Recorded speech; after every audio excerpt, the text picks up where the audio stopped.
thanks for tuning in to the Oxygen Alliance YouTube channel, where we share the Concentrator Talk virtual meeting hosted every Thursday from 2 to 3 p.m. Central African Time.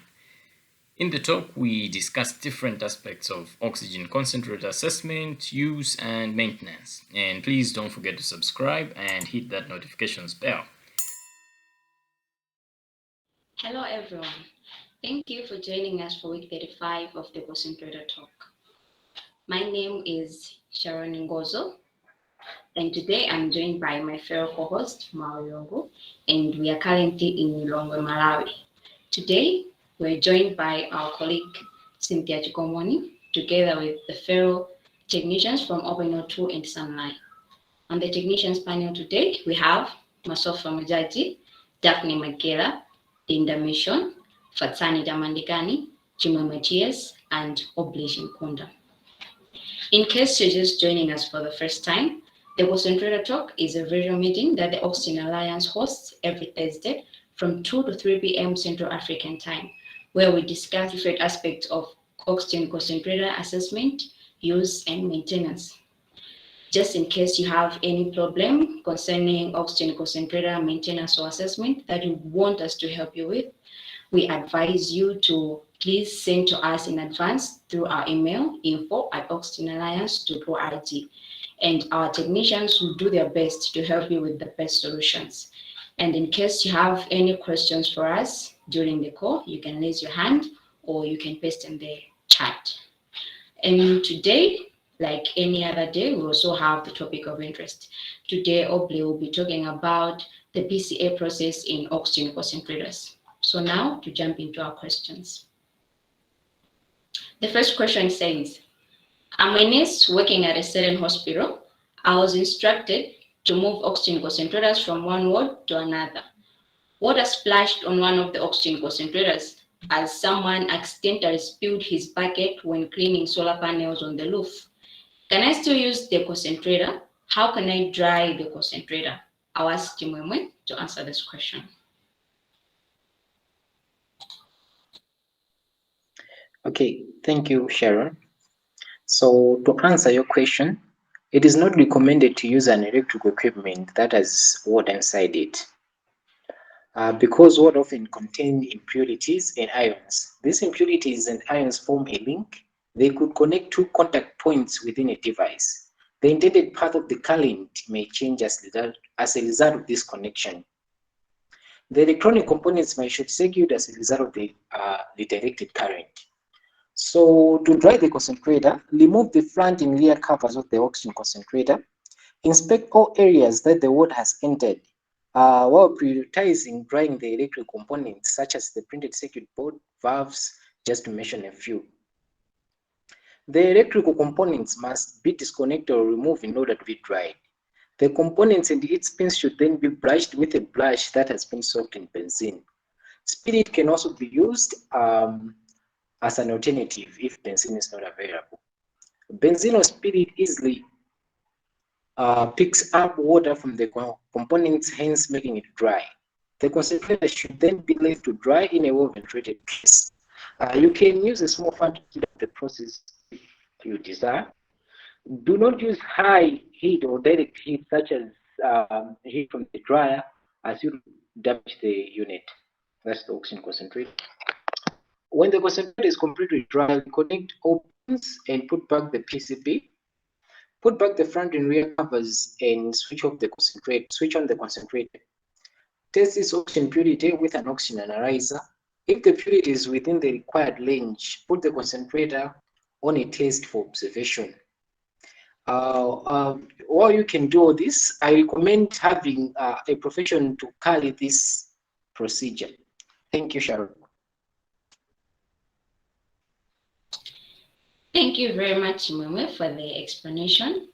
Any additional comments from the technicians or questions from the audience? If we have none, we'll move on to our next question. The question says, I was working on a Devilbiss 525 oxygen concentrator whose alarm beeped every 2 minutes for 17 seconds to indicate low oxygen purity and service required. I checked for breakages in all hoses and fittings, but I found none. I measured the oxygen purity for the oxygen concentrator, and it was 95.6%. What could be the cause of this problem, and how can I resolve it? I'll ask Fatani to answer this one. Thank you, Sharon. So alarms are incorporated into an oxygen concentrator to alert the user or technician of a fault or be a malfunction in the machine. So the low oxygen purity LED will turn on when the purity goes below 85%, while the service required LED will turn on when the purity gets below 82%, and the service required alarm will beep when the oxygen purity is less than 75%. So you did well by first inspecting all hoses and fittings for leaks and measuring the oxygen purity.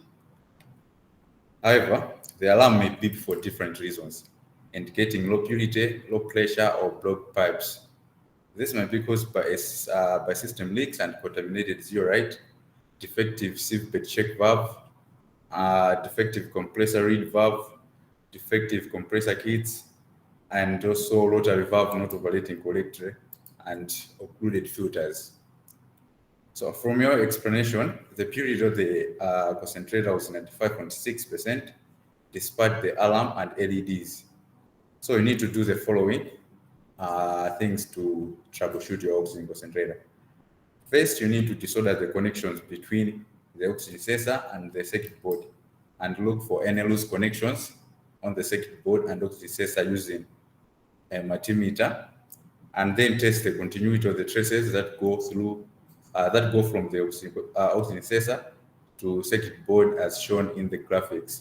So in the graphics there is showing how you can measure the continuity in the traces of an oxygen sensor board. And lastly, you can make sure that the loose connections as well as for the oxygen sensors can give wrong signals that can cause this alarm to beep and then indicate that there is low oxygen purity. Hence, you need to solder the traces or change the oxygen sensor if you have a good one on a photo concentrator. Thank you, Sharon.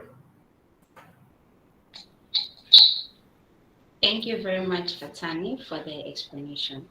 Any additional comments from the audience? At the end of this question, we have the poll. I'll ask Maui to launch the poll. Thank you, Sharon. But before we get to the poll, just to agree with Fatani's explanation, the sensor in the Devilbiss is very sensitive. And the board that connects the sensor to the main PCB is very fragile, and sometimes the traces easily break. So it's very important to make sure that you're using your multimeter to check for the continuity, because if you just use visual inspection, you might think that the connections are fine, but then, yeah, sometimes it happens that it looks okay, but then there's no connection. So always use a meter for these ones. So I'll be launching our first poll. So the poll says, have you ever replaced an oxygen sensor on a Devilbiss 525? So I'll leave the poll open for a few seconds so that people can vote. And just to explain how to find the pause option, if you're joining us from your computer, then if you go on the far right of your screen, there is an activities button there. If you click on the activities button, a window will open up where the pause menu is one of the listed options. And if you are using a mobile phone to join, then you go on the options menu. If you click on the options menu, it brings up a window where the activities button is one of the options. If you click on the activities button, that takes you to the menu where you have the pause option. So that's how you can get to the pause option. So our votes look split 50-50. It seems some have done that before and some haven't. So I'm going to end the poll now. Back to you, Sharon. Thank you very much, Maui. Now we move on to our next question, which says, what is a safe thread tip? I'll come again. What is a safe self-thread seal tape for use in oxygen concentrator fittings? What is a self-thread seal tape for use in oxygen concentrator fittings? I'll ask Daphne to answer this question. All right, thank you, Sharon. So to answer the question, thread seal tape, also known as Teflon tape, is a PTFE film tape. PTFE stands for polytetrafluoroethylene. Yeah. So it is a film tape commonly used for sealing pipe threads. It is used to prevent leakage of fluids in a pipe connection by filling the space between male and female thread connections. When choosing Teflon tape for use in oxygen fittings, make sure that the tape is grease or lubricant free. Some grades of tape contain a large proportion of material other than PTFE and may be lubricated with hydrocarbon-based oils and greases for lubrication when threads are forced together. So if these grades of tape come into contact with high pressure oxygen, there's a chance that an ignition can occur, risking injury to the operator and damage to equipment. As we know, for our fire triangle, for a fire to happen, there needs to be oxygen, heat, and an ignition source. So oils and greases act as the ignition source and react explosively if they come into contact with pure oxygen at high pressure. So there are other grades of pure PTFE tapes that are lubricant free that can be and are used for oxygen fittings. So thread tapes come in different colors for different uses. That is to say, they are color coded and each color represents the function of that thread tape. So we have a white Teflon tape, and this is the standard color for threaded sealant tapes. It is a single density tape and used for 3/4 inches and low pressure residential areas such as taps, garden hose, and basic plumbing jobs. It is an all-rounder and good to use for less critical and unprofessional jobs. Pink Teflon tape is color-coded for water lines and is very heavy-duty compared to other standard type of tape. We also have yellow thread seal tape, which is used for gas lines. Green thread tape is color-coded for oxygen applications because it is grease-free and does not allow fires to start. And gray is color-coded for stainless steel because it has a high density rating and is nearly double the thickness of standard thread seal tapes. So from the explanation, we can see that one can use the green oxygen thread seal tape because this specific tape is grease-free and does not support combustion, making it ideal for oxygen applications. It should, however, be noted that when using Teflon tape in oxygen concentrators, it is recommended that it must be applied to male threads, omitting the first thread to eliminate the possibility of dead particles entering the oxygen system. This is because Teflon tape does not adhere to thread flanks and does not provide a secure seal. So because the tape is thin and fragile, it is prone to tearing when pipes are being assembled and tightened. So this bit of torn tape can migrate into the oxygen system, clogging valves, orifices, or can even be inhaled by patients. I hope that this fully answers the question. Thank you. Thank you very much, Daphne, for the well-detailed explanation. Okay, so we have a poll at the end of this question. I'll ask Maui to launch the poll. All right, thank you, Sharon. So actually, we have two things. And then we have a question for the general audience. So I think what I will do is I will launch the poll. It's live now, so we can vote on the poll, and I will also just read out the question that we have. So we are just interested to know from the audience which Teflon tape you use for the oxygen concentrator fittings and why. I can say that it took me time to realize that the color codes actually mean something on the Teflon tapes. So we're just interested to know from the audience what type of tape you use. So you can just come off mute and then share with us what you have used or what you use or what you normally use.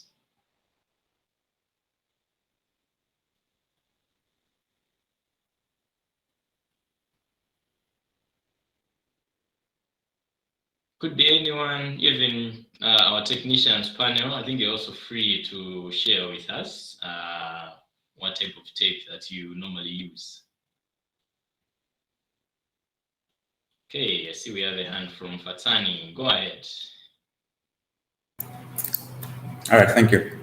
As for me, I've always used the white Teflon tape because I really had no idea that the color of a Teflon tape determines its function.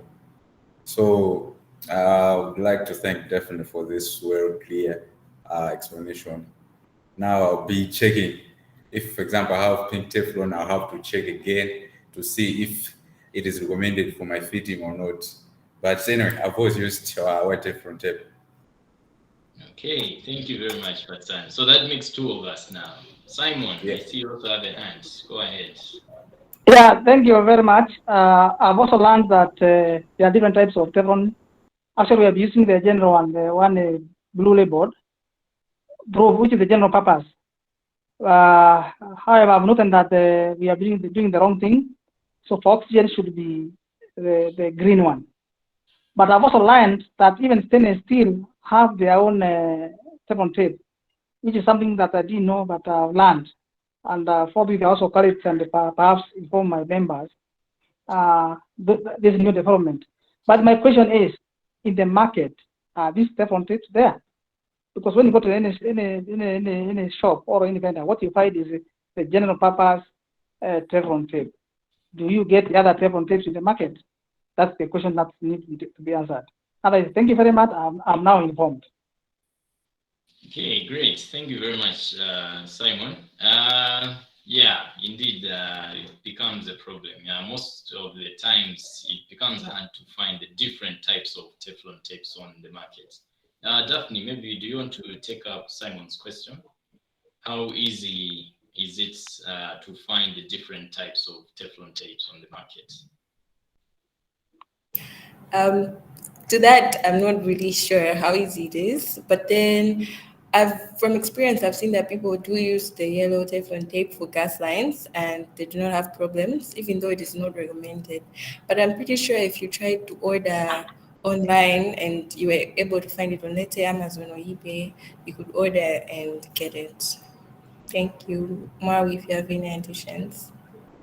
All right, thank you very much. Yeah, I think that's true. Like even for here in Malawi, I think it's also hard to find the other types of Teflon tapes. But I'm sure if you talk with the suppliers, they should be able to find you the different types of Teflon.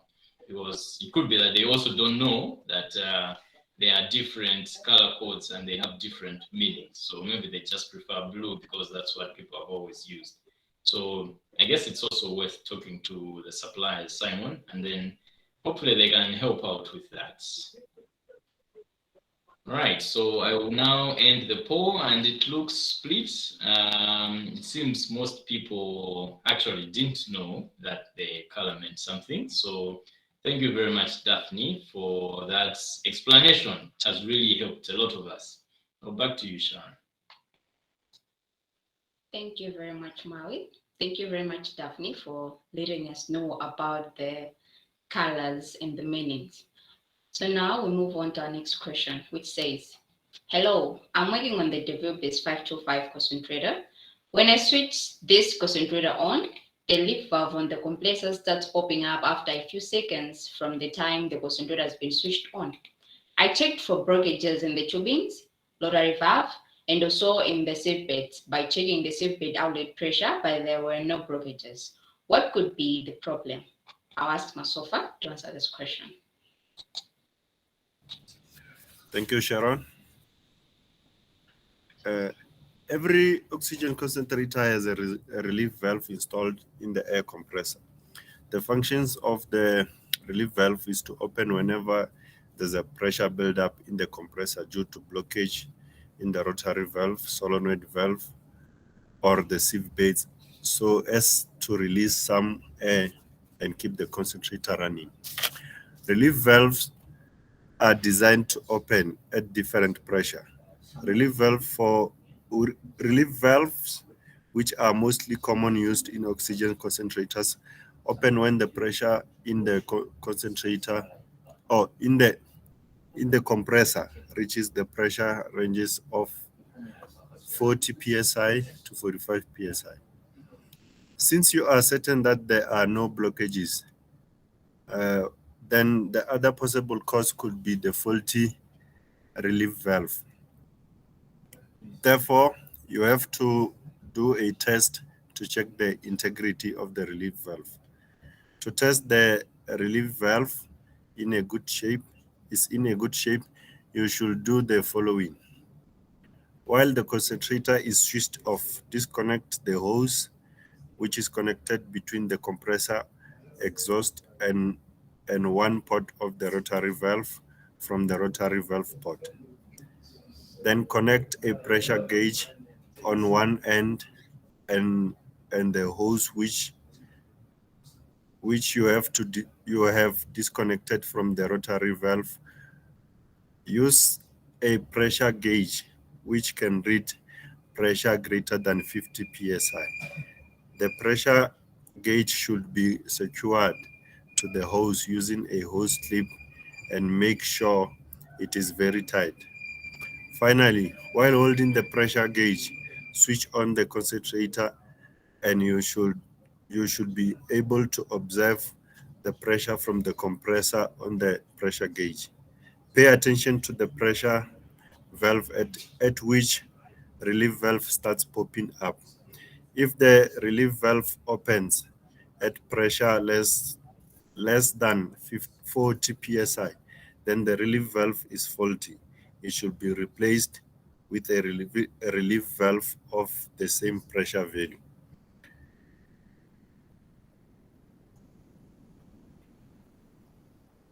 There is the picture of a relief valve.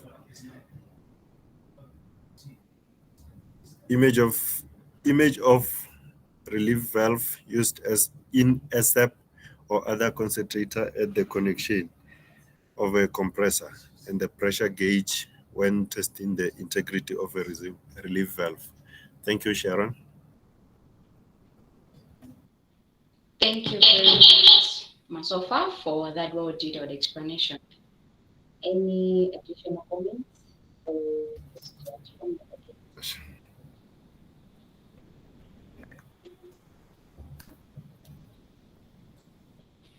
Okay. If the audience has no comments, I have one. So we saw in the image that Masofa was pointing out. So the other relief valve is made of plastic. The other one is a brass relief valve.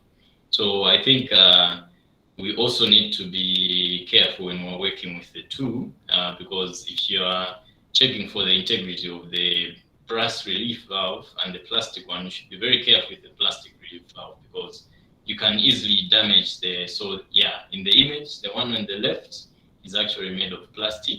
So you need to be careful when you're checking the integrity of that because you might end up damaging it further if it really has a problem. So always be careful when you are checking for the relief valves. All right, I see we have a hand from Simon. Go ahead.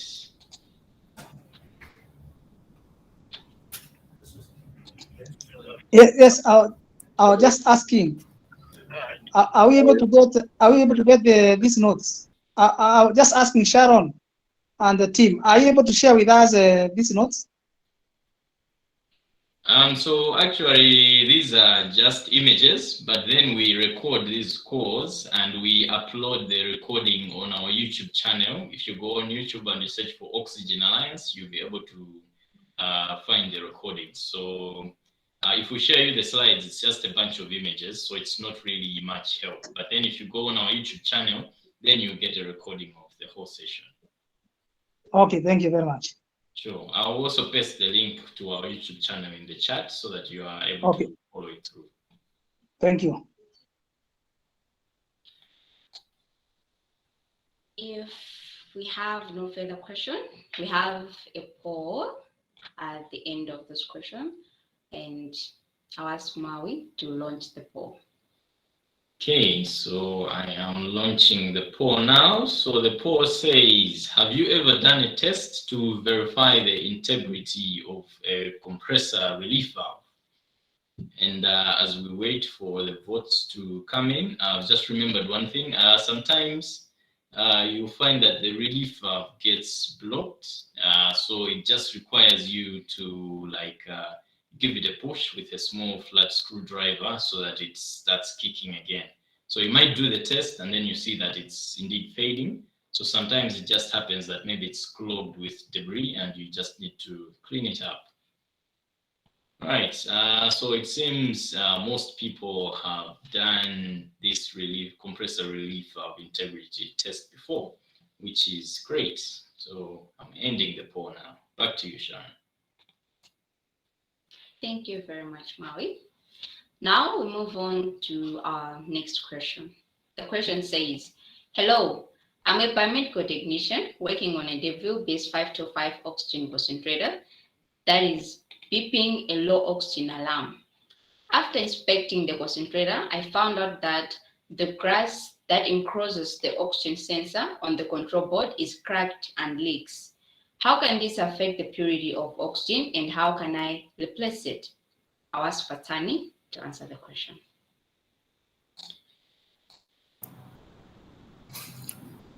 Thank you, Sharon.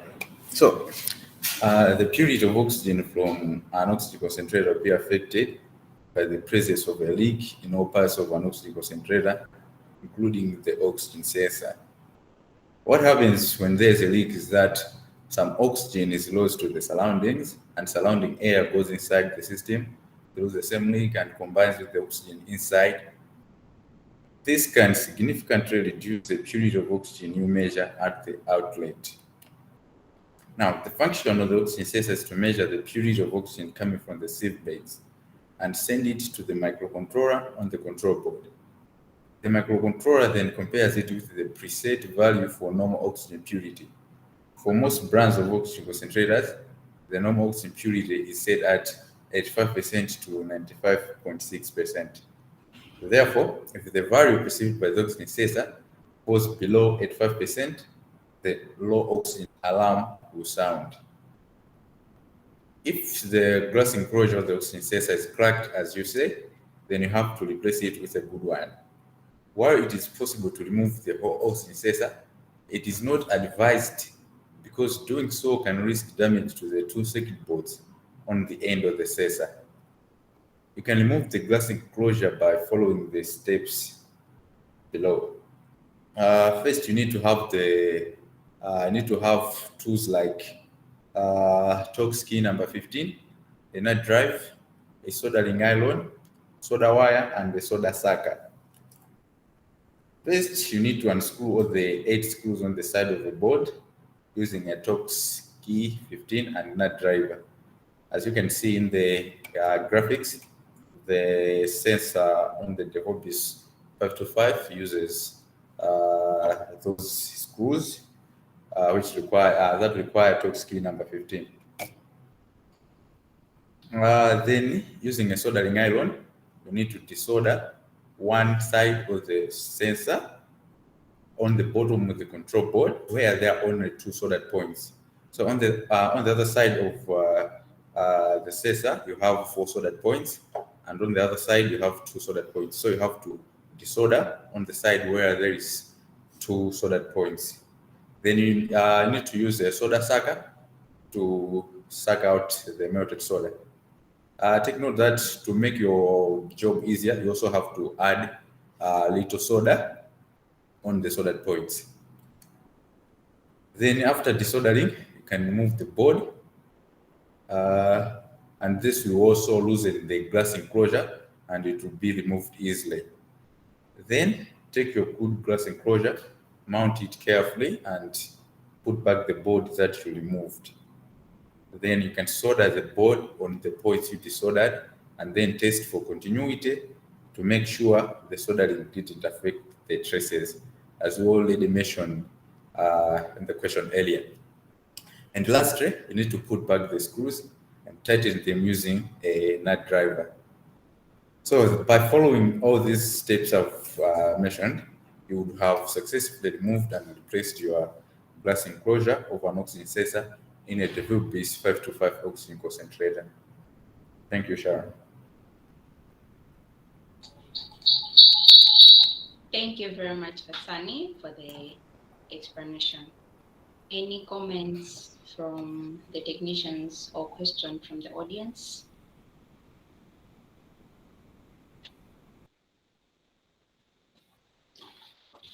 If we have no questions. Okay, I have one comment. So, as I also pointed out earlier, that the sensor on the Devilbiss is very sensitive. It's very fragile. So always be very, very careful when you are working with the sensor, because if you damage that sensor, getting a replacement is almost impossible, I would say, because then you would have to get the entire PCB. You need to buy an entire PCB, so which would be even more expensive. So always be extra careful when you are working on the control board, especially the oxygen sensor. Thank you, Maui. Reaching this far, we'll take a slight diversion to today's topic of interest. So Aubrey will take us through today's topic of interest. So over to you, Aubrey. Thank you, Sharon. So today's topic of interest, we'll be talking about the pressure swing adsorption process in oxygen concentrators. So as we already know, oxygen is essential for life. Every cell in our body needs a constant supply of oxygen to work properly. And due to some diseases, such as interstitial lung diseases, the amount of oxygen in the blood drops. Low blood oxygen will result in the body's tissues and cells not receiving enough oxygen to function properly. And this will cause problems. So a constant supply is needed to keep the body, cells, and tissues functioning properly. Cells cannot save up or catch up on oxygen as they need a constant supply. When the blood oxygen saturation falls below 89%, supplemental oxygen is needed. So now let's talk about the composition of different gases in the air. So the air is a mixture of different gases. The air in the Earth's atmosphere is made up of approximately 78% nitrogen, 21% oxygen, and 1% of other gases such as carbon dioxide, neon, and hydrogen. So as you can see in the picture that's shown, the blue part is symbolizing nitrogen, which is 78%, and then the other two parts show oxygen and the other gases. For oxygen concentrators, the World Health Organization and UNICEF, their technical specifications and guidance for oxygen therapy devices states that oxygen concentrators should be able to deliver a continuous clean concentrated oxygen flow of above 82% from the surrounding air, which usually has 21% of oxygen.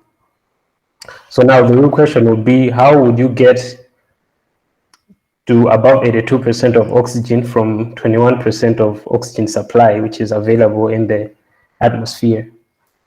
So there are multiple ways of air separation methods, namely fractional distillation, membrane separation, pressure swing adsorption, and vacuum pressure swing adsorption. So today we will talk about the pressure swing adsorption, which is the technique that is used in oxygen concentrators. So firstly, let's understand the difference between adsorption and absorption, because they sound similar, but then they're two different terminologies. So the PSA separation is based on the principle of adsorption, not absorption. Adsorption is a surface-based procedure, while absorption involves the whole volume of the material. The adsorption method is when a gas or liquid molecules adhere on the surface of the adsorbent. This process creates a film of adsorbate on the surface of the adsorbent. PSA systems use specialized adsorbent materials such as zeolites. So the zeolite cylinders, so those are used as the adsorbent materials in oxygen concentrators. These substances are used to track the target gas at high pressure.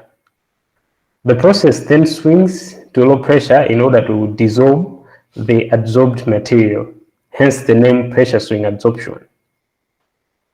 The adsorption technique is based upon absorbing the target gas while letting all other gases in the mixture pass through the adsorbent bed.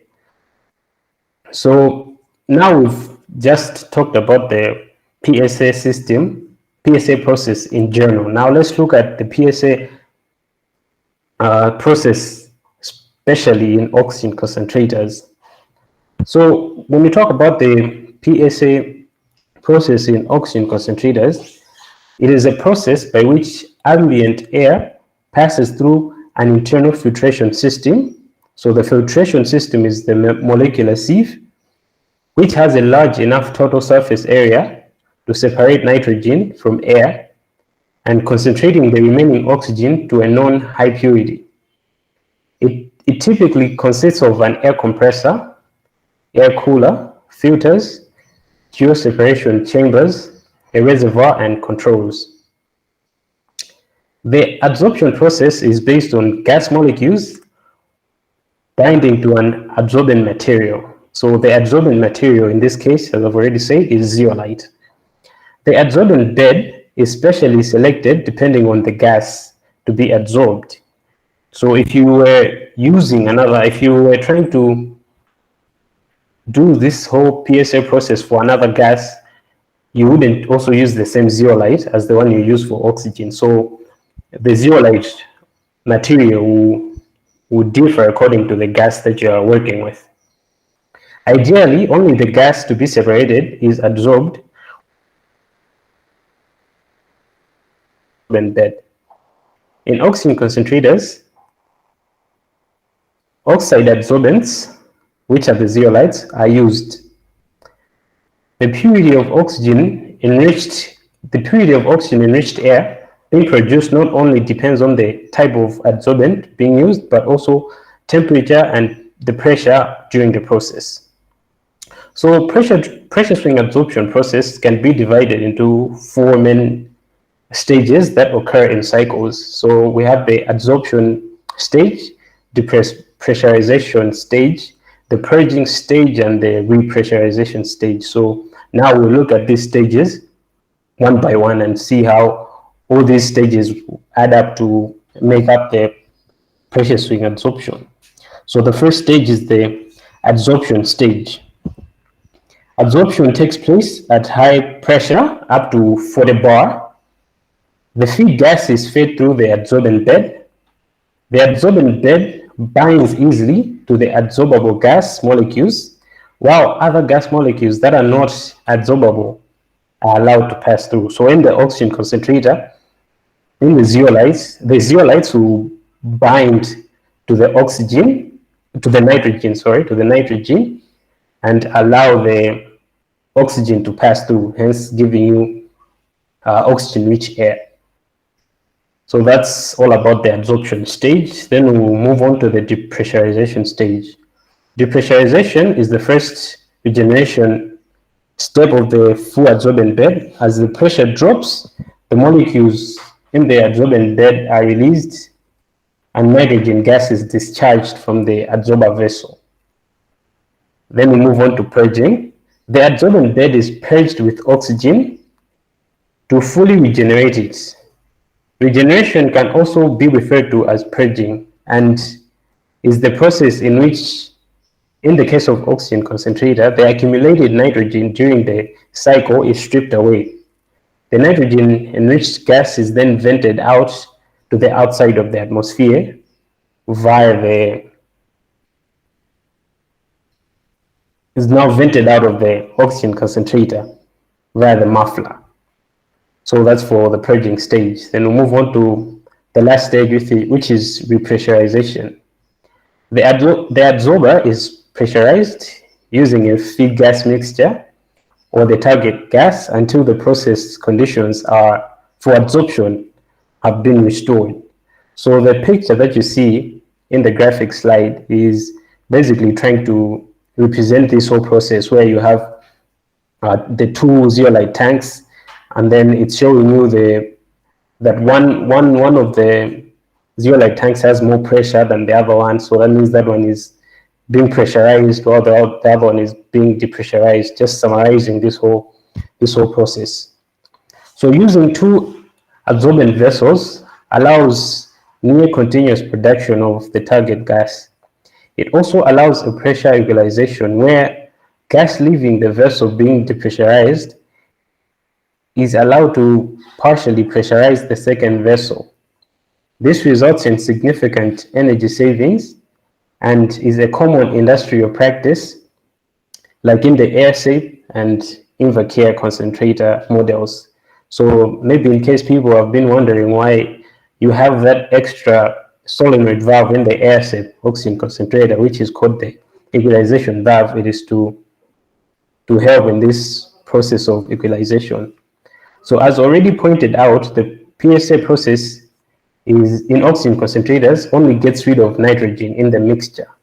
This means that some gases like argon, carbon dioxide, still stay in the mixture of the oxygen-rich air. So we can never achieve 100% oxygen from the oxygen concentrator. As some of us may have noticed, the oxygen analyzer will only go up to 95.6% of oxygen purity. In as much as we always talk about the theoretical upper limit of PSA being 95.6, where does that number actually come from? So there's the need of actually proving it. We can actually calculate this provided we use the precise values of nitrogen and oxygen in the air. So nitrogen usually occupies about 78% of the air. That is what we usually say. It's an estimated value, but the actual value is 78.9, as you can see in the graphic slide. And for oxygen, we usually just say it's 21%, but the actual value is 20.98%. Based on this, the remaining gases combined must represent a balance of, so that's combining the oxygen and the other gases must add up to 21.91%. So the precise value of oxygen in the air, since it's 20.95, after we do the calculation, we will find that it will be 20.95 over 21.91, which is like the total percentage of oxygen and the other gases, and we'll get 95.6. So in case maybe you were always wondering why the oxygen concentrator always goes up to 95.6 and does not go up to 100%, this is the reason why, because in that air that comes out of the oxygen concentrator, you still have these other gases, carbon dioxide and argon. So the graphic slide here is just to show you the calculation, just to prove this theory that's there. Reaching this far, this is the topic of interest that we had for you today. If you have any comments, any questions, feel free to unmute and ask them. Thank you very much. Back to you, Sharon. Thank you very much, Public. So I see Fatani, you have a hand up. Please go ahead. All right, I have a question. So Aubrey has said that nitrogen is vented out from the concentrator through an exhaust muffler. So I'm just wondering and curious, is this muffler the same as that muffler that is found in cars? I'm just wondering, does it do the same job as that found in the cars, or what's this muffler about? Thank you.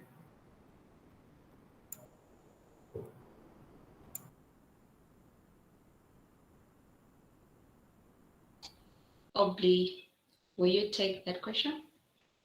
Yes, thank you for the question, Fatan. So I'm not sure if it's the same as the one that's found in cars. Maybe the other technicians can give a clear answer on that. But in oxygen concentrators, one thing that I noticed is when you remove the muffler, the oxygen concentrator makes a lot of noise. You can actually hear the purging sound. I think it's like a test that you can also do to actually see if the oxygen concentrator is purging out the air. Once you remove that muffler, you can hear a sound that the air is being pushed out. So as far as I know, I think mostly it's to reduce the noise because it makes so much noise. And since these oxygen concentrators are placed in hospitals, inside the wards, it would be something that would disturb the patients who are already sick and suffering from different diseases. But in case all the other technicians on here have a different opinion or can add to this, go ahead. Thank you. Thank you very much, Obli. Any additional comments or questions? Yeah, so just to add on to that, as Aubrey has already explained, that it's there to silence the noise. But then the muffler in the car also sometimes contains some material inside of it. So that's there to help to neutralize the gases that are produced by the engine. So they don't want to just release that back to the air. So sometimes it contains these this material, I've just forgotten the name. So that also helps to neutralize the gases emitted from the engine. But then for the muffler in the concentrator, mainly it's there to just keep the noise of the concentrator down, just so it doesn't make a lot of noise. Because if as a patient you're hearing a loud noise from your device, I'm sure I should be very worried. So yeah, in the concentrator, I mean, it's just to keep the device quiet. Thank you very much, Maui. I hope Fatan, your question has been answered. Yeah, can proceed. Thank you. For our new members, we just want to remind you, please share with us your email address in the chat so that we can add you to our mailing list. So moving on to our next question. It says, an air today was brought to the workshop because it was not delivering oxygen. When I switched it on, I noticed that the fan and the compressor were operating, but there was no oxygen flow at the patient outlet. And the floater in the flow meter would not rise when I adjusted the flow meter knob. I checked all the connections and there were no loose connections or leakages. How can I solve this problem? I'll ask Linda to answer this question. Thank you so much, Sharon. Checking for loose connections in your scenario was a brilliant idea that would help to find the fault. So you can also use soap water for leakages to be able to identify them quickly and eliminate them accordingly. If the concentrator was ever worked on at some point, check the connections of the pipes. If the pipes were connected wrongly, they may result in not delivering oxygen to the recommended point. For example, if the pipe that comes from the pressure regulator to the flow meter and the one that connects the patient outlet and the flow meter are swapped, the flow in the flow meter will not rise. The second possible cause of the problem would be a disconnection on either end of the tubing, which is connected between the outlet port of the pressure regulator and the inlet port of the flow meter. So also there's another reason why there would not be oxygen flow at the patient outlet, which is the incorrect orientation of the unidirectional pressure regulators and the one-way valves. Usually, pressure regulators which have inlet and outlet ports and are used in concentrators only allow air to flow in one direction. As such, if the orientation of these kinds of regulators is reversed, oxygen cannot reach the flow meter. Therefore, whenever you are replacing pressure regulators, always take note of the direction of the airflow. There is an arrow on the pressure regulators which indicates the direction of airflow. In addition, most concentrators, including some ASM models, have one-way valves installed between the flow meter outlet port and the patient outlet port. As the name suggests, these valves only allow air to flow in one direction. If the orientation of the one-way valve before the patient outlet port is changed, there would not be oxygen flowing onto the patient outlet port. Some one-way valves have arrows on them to indicate direction of airflow. And for the one-way valves with no arrow, you can know the direction of airflow by blowing on one end of the valve. Therefore, you should check the above mentioned components and ensure that they are oriented correctly. Now let's talk about the floater not rising. Usually, if the outlet port of the flow meter is blocked, no matter how much you adjust the flow meter knob, the floater will not rise. Therefore, try disconnecting the tubing coming from the flow meter from the patient outlet port and see if the floater will not rise. If the floater rises, it means that everything before the flow meter is okay and the problem is with the patient outlet port itself. So to solve the problem, you need to check if there is anything inside the fitting at the patient outlet port which may be blocking the oxygen. So you need to take a step to remove anything inside the fitting which is blocking the oxygen. In the graphics, you can see there's a pressure regulator. It has an arrow on it to indicate the direction of airflow.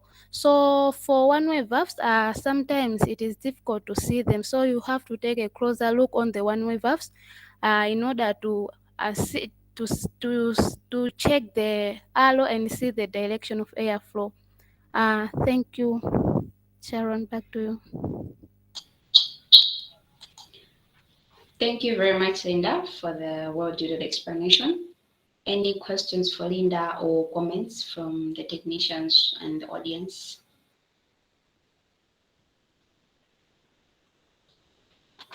Okay, if we have no comment and question, we move on to our last question. And it says, 2 weeks ago, I refilled the seatbelts and serviced a compressor for the Devilbiss 525 concentrator. The concentrator was producing an oxygen purity of 95.6% after a 2 hours test. This week, I wanted to use this concentrator on a certain project which I'm working on. When I switched the concentrator on, it ran for about 1 minute. Then the service required alarm was activated. I tested the oxygen purity and found that it was at 28%. What could be the cause of this problem and how can I solve it? I'll ask Daphne to answer this question. All right, thanks, Sharon. So there are a number of possible causes of this problem, and some of which are leakages, manufacturing rotary valve, control board, or a disconnection in the rotary valve wire harness.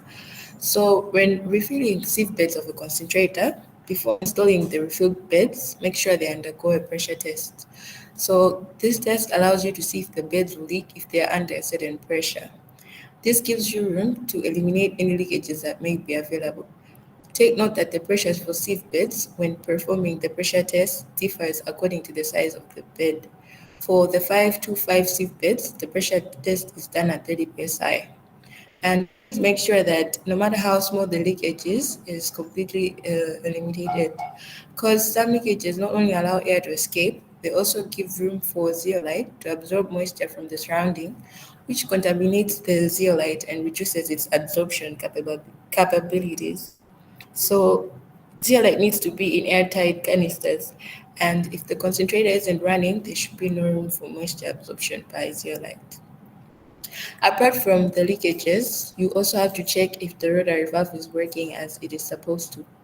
Everything may be okay, but if the rotary valve is not working perfectly, low oxygen purity could be the result. So make sure that you observe the rotary valve the moment you switch on the concentrator. So when you switch on the concentrator, the rotary valve has to make about 2 complete 360-degree turns. Then after a few seconds, it starts making turns of approximately 45-degree angles to feed or purge either of the two beds. If the rotary valve is not rotating at all, check on the rotary valve connector on the control board if it is receiving any voltage. If there are required voltages on the connector, then the problem could be the rotary valve or the wire harness, and you should replace it. However, if there is no voltage going to the rotary valve from the control board, then the problem could be the control board, and you have to replace the board in the concentrator and see if the problem persists or not. Thank you. Thank you very much, Daphne, for the well-detailed explanation. So we have a poll at the end of this question. I'll ask Maui to launch the poll. Thank you very much, Sharon. So I'll be launching our poll now. And our poll question says, have you ever worked on a Devilbiss 525 with a 40 rotary valve before? So I'll give this a few minutes and then let's see what how the votes will look like. All right, so it seems most of us have worked on the rotary valve before, so there are more yeses. We have one no. So I guess it also just depends on the models that you have common within your region, because in some regions it's easier to find certain models of concentrators. All right, so it seems our votes are in and we have more yeses and one no. So yeah, it's good to see that people are able to work on these rotary valves. Back to you, Sharon.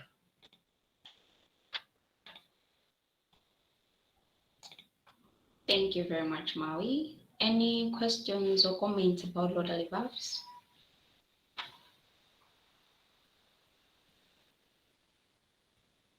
Okay, if we have no comments, I'll hand over to my co-host.